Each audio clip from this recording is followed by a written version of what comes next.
3 kali Yesus menghadang iblis, menghalau iblis dengan berkata, ada tertulis. Yesus membaca, atau sekurang-kurangnya tahu yang tertulis. Bapak Ibu, jumpa lagi di video ini. Bacaan dari Matius 4 ayat 1 sampai 11.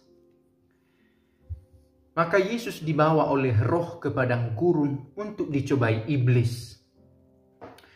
Dan setelah berpuasa 40 hari dan 40 malam, akhirnya laparlah Yesus. Lalu datanglah si pencoba itu dan berkata kepadanya, "Jika engkau anak Allah, perintahkanlah supaya batu-batu ini menjadi roti." Tetapi Yesus menjawab, "Ada tertulis, manusia hidup bukan dari roti saja, tetapi dari setiap firman yang keluar dari mulut Allah." Kemudian iblis membawanya ke kota suci dan menempatkan dia di hubungan bait Allah.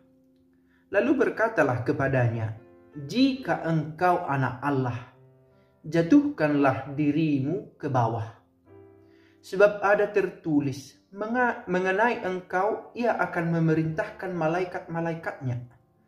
Dan mereka akan menatang engkau di atas tangannya, supaya kakimu jangan terantuk kepada batu."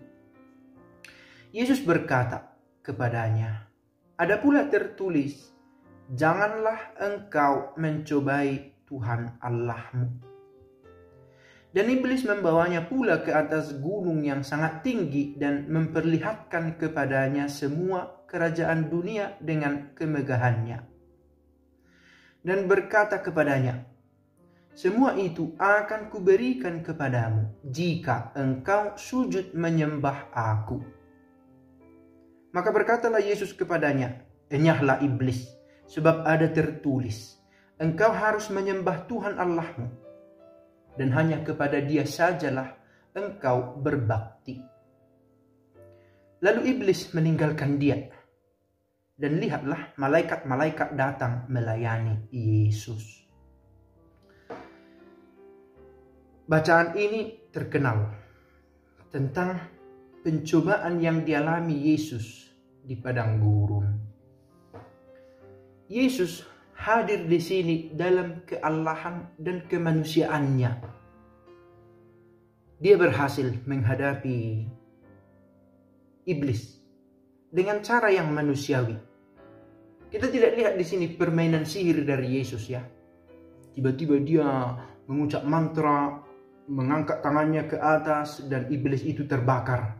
Tidak ada sinematik itu. Lalu tiba-tiba terpentallah iblis jauh, tidak juga. Apa katanya? 3 kali Yesus menghadang iblis, menghalau iblis dengan berkata, ada tertulis. Yesus membaca, atau sekurang-kurangnya tahu yang tertulis.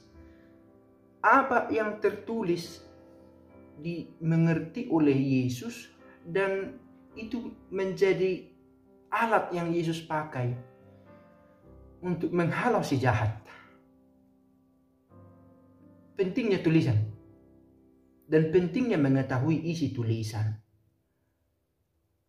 Karena kita lihat di sini bagaimana Yesus menghalau si jahat itu dengan perkataan, tidak dengan berjibaku, bergulat secara spiritual ya. Kita tahu, sudah 40 hari, 40 malam dan keadaan lapar. Dalam keadaan lapar, secara manusiawi kita itu sangat labil, gampang marah. Mungkin Bapak Ibu pernah mengalami, saya pernah mengalami, pulang sekolah, lapar, lalu dimarahi karena terlambat, bukan karena keinginan sendiri, bus yang terlambat datang. Bisa naik darah. Yesus dalam keadaan sangat lapar ini, menurut saya sangat lapar, 40 hari 40 malam. Kalau secara literal kita pahami, lapar, lemah, tapi dia masih dengan tajam menghadapi si jahat dengan perkataan-perkataan ini. Itu yang pertama. Yang kedua, apa artinya kehadiran Yesus? Allah yang menjelma. Allah menunjukkan jalan selamat tidak hanya dengan instruksi-instruksi abstrak, tetapi kehadiran Yesus adalah sebuah kalimat nyata yang mau mengatakan beginilah cara selamat. Nah, yang Yesus alami ini juga kita alami, pencobaan. Apa itu? Supaya batu menjadi roti, kekenyangan perut, kepuasan, kenikmatan, kepuasan kerongkong tenggorokan ini. Yang mana ya? Untuk makan. Jatuhkan dirimu ke bawah, sebab ada tertulis engkau akan selamat, ditatang kenyamanan, keterjaminan.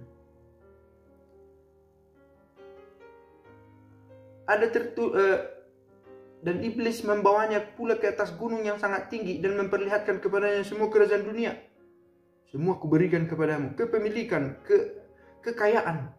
Itu semua menjadi jalan-jalan yang digunakan oleh si jahat untuk menguasai kita. Iblis tidak sedang diam-diam saja. Dia berusaha menggerogoti dengan cara-cara yang tidak kita sadari, dengan cara-cara yang tanpa kita sadari dia masuk ke kehidupan kita. Lihat itu, makanan, kekayaan, keterjaminan, kenyamanan. Di sana cobaan itu justru datang. Sebagai manusia kita tidak luput dari pencobaan ini. Sekarang kita mendengar video ini secara pribadi barangkali atau bersama keluarga. Tetapi di hati masing-masing kita bisa mengolah. Cobaan-cobaan macam apa saja yang telah kita hadapi.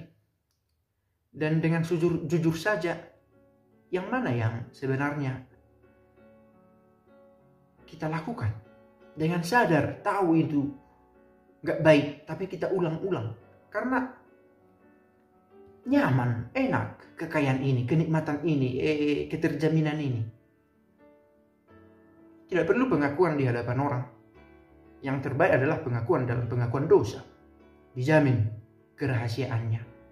Itu membantu kita mengalami kelegaan secara spiritual. Ada juga aspek psikologisnya. Tetapi sebagai sakramen itu membantu kita untuk lepas dari cengkeraman si jahat ini. Tapi kita bisa mengakui dalam hati, saya ulang-ulang ini, kejahatan ini, begitu. Kita sedang dalam fase pengakuan, bukan penghakiman ya. Karena kita sedang mencoba menggali masing-masing pengalaman kita menghadapi cobaan.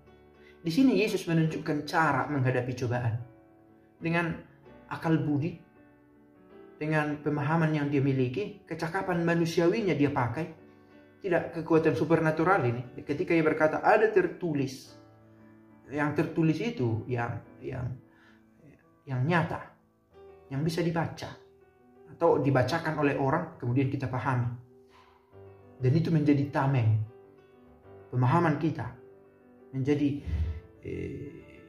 alat kita untuk mempertahankan, menjaga, melestarikan iman. Akan ada pencobaan-pencobaan semacam ini, atau sedang ada dalam hidup kita. Selamat berjuang di perjalanan masing-masing, di pencobaan masing-masing, saling mengingatkan kita. Dari lembah yang dalam kita berseru-seru minta tolong. Dan kalau belum tiba waktunya pencobaan semacam ini, semoga dibekali lagi dengan lebih banyak tulisan yang dimengerti. Bagaimana di sini kita lihat, sebab ada tertulis pemahaman akan yang benar sangat penting untuk mempertahankan, untuk menjaga iman itu. Dalam segala kelemahan, kerapuhan kita minta bantuan Roh Kudus yang masih sedang tetap bekerja dalam hidup kita, menjaga kita dari gangguan-gangguan si jahat yang masuk ke kehidupan kita merayap tanpa kita sadari, menunggangi kenyamanan, kenikmatan-kenikmatan itu. Kita mohon bantuan Roh Kudus untuk lebih peka melihat keadaan pribadi kita. Bapa kami yang ada di surga, dimuliakanlah namamu. Datanglah kerajaan-Mu, jadilah kehendak-Mu di atas bumi seperti di dalam surga. Berilah kami rejeki pada hari ini dan ampunilah kesalahan kami, seperti kami pun mengampuni yang bersalah kepada kami, dan janganlah masukkan kami ke dalam pencobaan, tapi bebaskanlah kami dari yang jahat. Amin. Pace ebene.